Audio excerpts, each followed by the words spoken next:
ತರುವಿನ ನೆರಳು ಕೊಡುವಂತ ಸುಖವು ಕೊಡುವನು ಕೃಪೆಯ ದಿನವು ಸ್ಥಿರ ಇರುವ ಮನ ಎನಗಿರಲಿ ಶರಣಾಗತಿ ಎಂದು ಬರಲಿ ಭಗವಂತನ ಪ್ರಿಯ ಮಗನಿವನ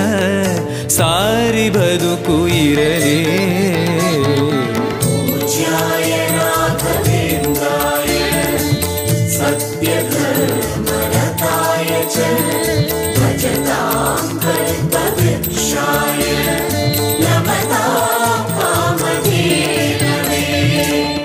ಆಲಯವೆಂದರೆ ಮಂತ್ರಾಲಯವೇ ಬೇರೆ ನಾ ಅರಿಯಲಾರೆ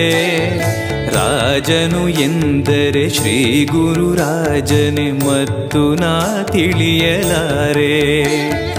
ಆಲಯವೆಂದರೆ ಮಂತ್ರ